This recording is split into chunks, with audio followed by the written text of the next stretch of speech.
Here's a clip from my interview with Bobo and Donovan from Bobo's Void, where we talk about parasocial relationships. And I was actually writing a video on how parasocial relationships were kind of discovered scientifically.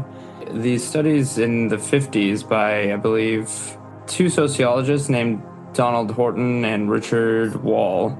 They saw that, these like housewives who were at home watching like daytime TV, and they noticed that they would predict what the host would do next. So they had become so familiar with them that, their mannerisms would be predicted by the viewer. And then they also started mimicking some of those mannerisms and talking like them around the time that they were watching these shows. And also, like, these parasocial relationships had been leveraged for propaganda purposes. And a great example of this is, I believe, during World War II, when Roosevelt was doing his fireside chats on radio. There was a lot of uncertainty, obviously, during World War II.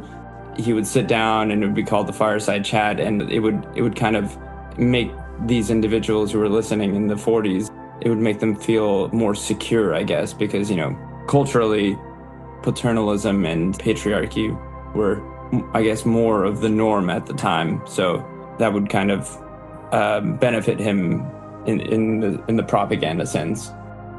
Actually, that's really fascinating, and I just wanted to add something because I was literally just about to bring up FDR too, because I think he's like the OG of the parasocial relationship, and like something that I find so fascinating about like the dynamic that he was able to create with the country by basically just like podcasting is when the banks were really, really shaky during the Great Depression.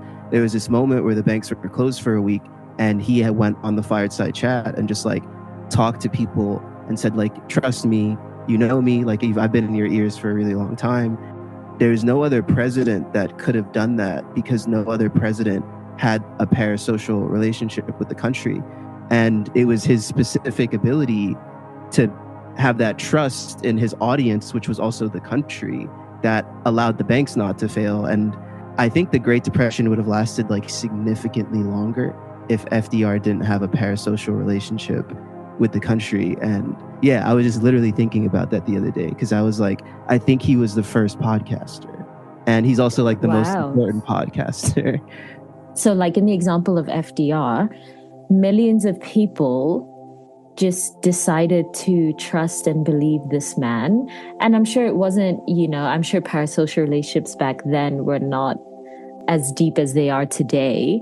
But what does that say about the average person?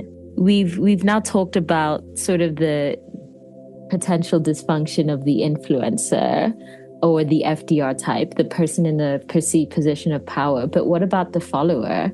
Is the follower just as wounded as the influencer? And maybe they're just expressing it in reverse. So like the influencer says, please look at me so I can feel real.